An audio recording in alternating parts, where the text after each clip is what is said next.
Good evening, everyone, and welcome back to another episode of FanCast AFL.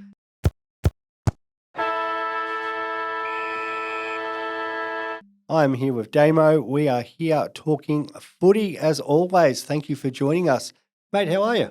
Yeah, not too bad. Thanks, Swiz. Thanks for having us. Leading into finals, and there's a lot of thoughts. The Blue Baggers are back in there for the first time in a what was it, 2013? You guys knocked us off. So Yeah. So what are your thoughts on finals, mate? Do you got your four winners lined up, or It's gonna be a close one. I think it's. I mean, we know all season has been probably one of the closest seasons of recent memory. But up until maybe the halfway point, Collingwood were just tearing it away, and we thought, yep, they've got the premiership almost in the bag. As funny as it is to say now, but even now heading into finals, I think either team in both elimination finals can win. And then obviously the first was it the qualifying final. Is it qualifying? Is it qualifying the first two. Yeah. Yep.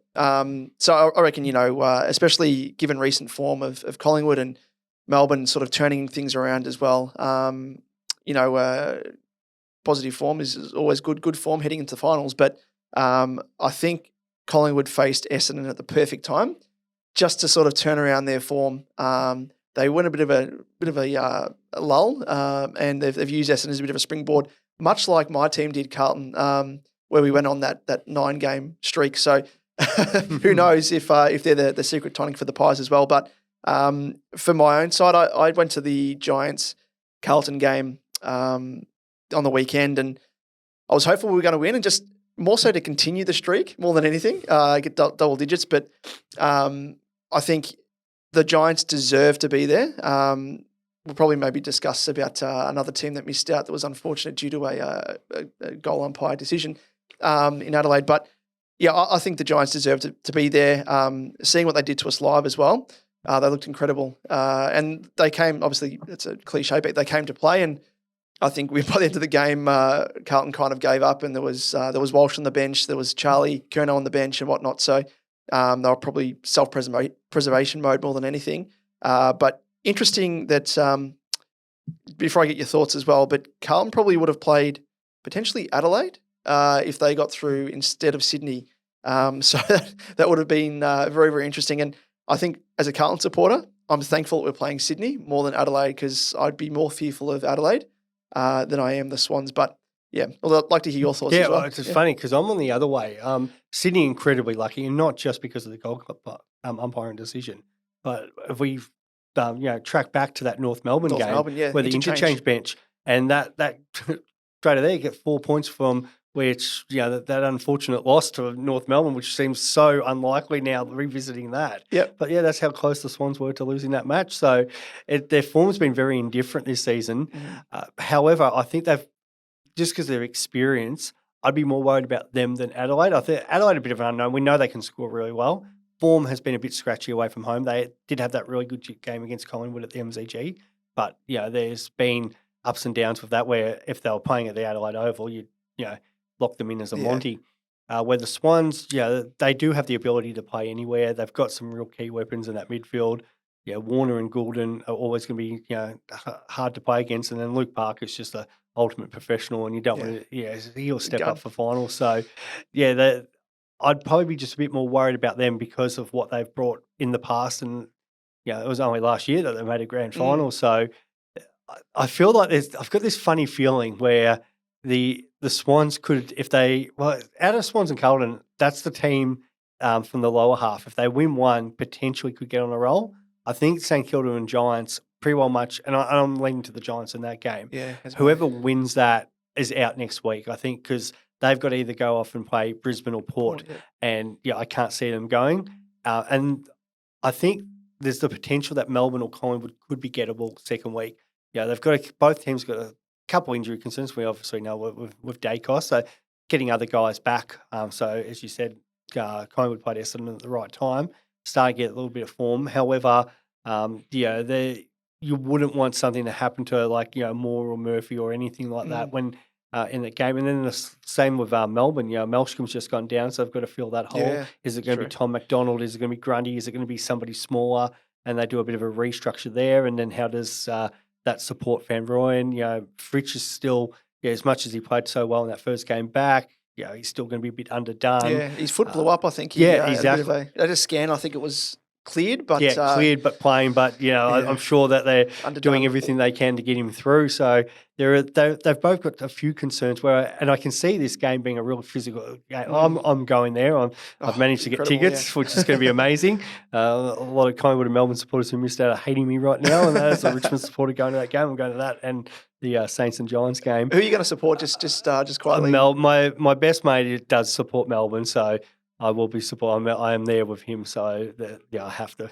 I'll be one of the very few. There'll be a big chance there'll be more Richmond than Melbourne supporters. They're just the way it goes with the Collingwood supporters. Yeah. There'll be 80,000 Collingwood supporters with that bloody chant. You'll feel a little bit more comfortable than me last week. I went with Liam, who's of course a Don supporter, and I was sitting there. I went with my wife, who's also a Nuffy Carlton supporter like myself, and one of her mates who hooked us up with tickets, and we were amongst Collingwood supporters, and there was a guy next to me, and he got chatting to me, and he's like, "Oh, who do you support?" Because he didn't see I had any colours on. And I was like, "Oh, I'm actually a wolf in sheep's clothing. I'm a Carlton supporter." He's like, "Oh," and ended up chatting to him, and was it one of the nicest Collingwood supporters, I think. But the chant and whatnot, it's just like, so droning. It's unreal. They do a great job. I'll give them credit, the Collingwood supporters. They get really behind it, and from the lead up of walking over from over the road pre-game with the cheer squad, and especially if they're up and about. But I think, this will be the real physical game. All finals, I think it'll be physical in that. But I think both teams really point to prove. They're clear. I think they're clear two best teams in there, and that's no disrespect to Brisbane. But I've always got that reservation about Brisbane away from the Gabba. At the Gabba, no problems. But at the end of the day, the grand final this year is at the MCG, and these two teams play the MCG better than anyone else. So. There's a lot on the line, because if they can get that week off, I think it's going to help them prepare for that prelim and grand final better with those injuries we've talked about. Where if it becomes a really physical contest, I think there's some players there that could possibly get knocked up, and you wouldn't want to be playing a Carlton or Sydney up and about the week after, especially when the Blues have got Collingwood recently, and they also a bit controversial with that. Touch on that, but still did beat Melbourne. So I think the last thing is, Collingwood or Melbourne will be wanting to play a do or die semi-final against the Blues if they were to get through that first hurdle and got through with full fitness. It could be a really and we talk about Collingwood Melbourne sold out. Imagine Collingwood Carlton second week of the finals. If you're a neutral, you'd want to take holidays, I think, because it's going to be as full on as anything. But we can only dream of that scenario, and I'm sure the AFL would be hoping that that's how it ends up. Yeah, or even so, if the Pies end up winning this game against the D's, they go straight through to the prelim, and Carlton won't meet them unless they both meet off in the grand final, and that, of course, would be the absolute pinnacle of outcomes. Really, it'll be incredible, but.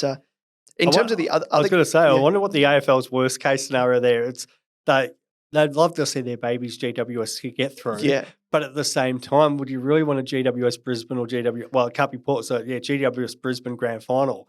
Great for the northern markets. Yeah. But I'm sitting there already going, I can get grand final tickets easy to that. Exactly, yeah. There's no doubt. And there's a few people who haven't been to a grand final be like, yes, I can actually go and watch that. So, I wonder the AFL's feeling. I feel like they always know they're going to get 90,000 plus anyway, no matter who plays.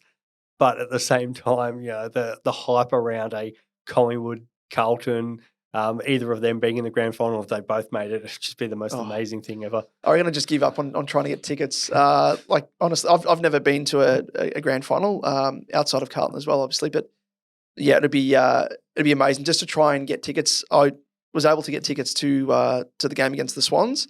Was thankful for that, but I was kind of a little bit worried. It's the first time I've tried to nab tickets in 13. Well, because I went to the last final I went to when Carlton was in the finals was against the Dons when they beat him by around about 60 points. It's been about 13 years since I've tried to get finals tickets, and I was on Ticket Tech, and I had flashbacks to Taylor Swift tickets because I was online trying to get tickets for my wife, and she had multiple browsers open, and I was like, it just keeps refreshing. I can't get in, and ended up getting in. I think it was around about 10:30. It opened up at 10, and was thankful for that. But it's funny enough because actually the tickets I got I'm in the bay across from where I normally sit in my reserve seat at the MCG. So perfect. Same sort of vibe, atmosphere, and should be awesome. It's always interesting, and this is one the fans will actually relate to because getting tickets to some of these events is a nightmare, and especially interstate because like I end up driving over for the Port Adelaide Richmond where we kicked the wrong way when we won the toss, but been to Brisbane Richmond like I'll go anywhere where we're playing in finals.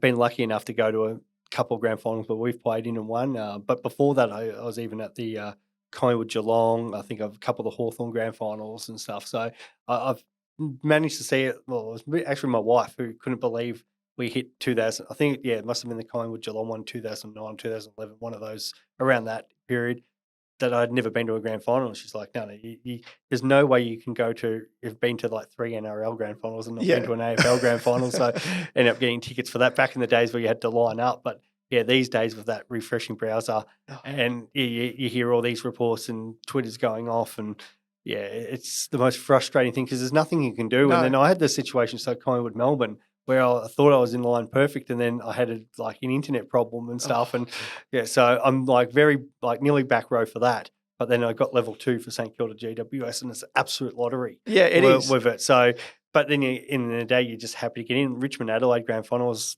second back row. And then for the Giants, I was down the front. So it balances it out. But at the same time, it's just, it's a very archaic system. It is. And then even the reference to Taylor Smith's Swift there, I had a mate who was found out that you could go down to a Ticketmaster in the city and line up, and they barely had anyone line up. There was 500 people lining up. It wasn't advertised or anything. Didn't know that. Yeah, and it rolls in and ends up getting tickets for it. I think for the second show. So the old school method there that. Because why would we think about that these days? Because it's all online. Just pull camping out the front. Just roll down and pulls down tickets, which is amazing. So it's hard. At least this year they tried to do the Collingwood Melbourne separate, but then Carlton, Sydney, and St Kilda and GWS on at the same time. Just why again? It's and even we found it when we were getting Taylor Swift's. So I wasn't getting Swiftie tickets, but there was a couple other concerts that went on sale that day, which I wanted to go see. So my mate managed to navigate and get those tickets, but you can imagine the system keep crashing and that. So these promoters and whoever's behind the scenes need to think this and stagger it better. There's no reason why. Well, the AFL originally should have announced finals on the Sunday evening, but it should have pretty well been Monday one and with the week by for every day. The week by, exactly. There's plenty of time to do it, so just do one on each day. It's like they worried that the tickets aren't going to sell. They're finals, they're going to sell. That's right. Regardless. So it's and the whole system as well, which I found out only after the fact when all the Taylor Swift tickets were sold, and thankfully my wife and her sister ended up getting tickets because they're massive. I don't know what they call themselves, Swifties. Swifties, I think. Yep. I should know this. You'll probably give me a slap for that. But after the fact, we found out that their whole system is they call it a queuing, or like a digital queuing thing, but there's no actual queue. So what it is, whether or not you're on there before the tickets go on sale, if they go on sale at 10 o'clock, for example, and you're on there at 9:30, you aren't in a queue at all. So someone could jump in, at 10 past 10, for example, and they could get in before you. So it's just all randomized virtually. It's they call it like a virtual green room virtually, and you're just in there and they'll just pick people randomly and whack them in, which isn't really that fair. I mean, as we know, physically you're lining up at Ticketek. You've got your line in the queue and you're, X number of people away from getting tickets potentially. So they need to fix that. And it becomes bladder survivor. The person with the longest bladder. take a spare bottle. That's right. But it is that there was no issues with that. And that's the frustrating because one of the games, Collingwood Melbourne I was on, and I was on at 9, before 9:50. Yeah. So you log in and it's not the 10 minutes because once you get in, you get 9 minutes. And I've had that before where, you get accidentally click in at 9:45. And then you're in, and then you've got to wait for your 10 minutes to reset before you get back in again. Yep. But I've had that before with my mother-in-law, and shout out to Wendy there, where she's jumps on and she's like, "Oh, you've already got tickets," or I've done the opposite and gone, "Yeah, I've already got tickets," but she's like, "Hey, you just got on then," and I've been waiting for an hour. It's not right and not fair for, and then people who actually are trying to do the right thing and get on and that I get actually there's no. They're trying to preserve their servers, I guess, so they don't crash. But like, it's just a simple method. Just that's right. have their usual setup, which is the way that the software is set up now, the gateway virtually, and then just have a queuing system behind the scenes, and depending on the time of the person logging in, assign them a number, and bingo bango, get on with it. And talking about service and that, they still logged this $9 service fee. Of course, yeah. That's nice one. Yeah. I don't know how to justify that. That's right. Yeah. And it's like going through a self-checkout, but they throw a tax on for you packing your own bags. It's like, hang on, how does this work? It's like the add-on radio. I don't know if you heard it, but it's like they take the piss out of the bank, and they're like, oh yeah, there's a pen on chain fee, there's a fee for walking through the door, and all that sort of stuff. It's virtually the same thing. It's ridiculous. I don't know if I should share my bank story again of that. I was pretty vocal on socials for that. I think I shared it on my other Insiders podcast the other day, but I will bring it up again. So you go into a bank, you expect to look at your money out. Yep. And then they walk in and, can I have my money? And they're like, so we don't do that here. Like, what? That's your one purpose. That is your one job. That's my money. I want it. Oh, no, you can deposit money here, but we don't actually give it out in cash. They sent me to a branch 15 minutes away because they had the ability to do that. Like, you've got one job. Yeah. Well, so what are they there for? Just to that's right. Take the money. Take our money. So that was new. But moving on. That's very interesting. What an experience. Times are changing. So it is. Yeah. I hope you've enjoyed the show. Keep sending us messages of the stuff you want us to talk about. Feel free, and we will talk soon. Thanks for tuning in to FanCast AFL.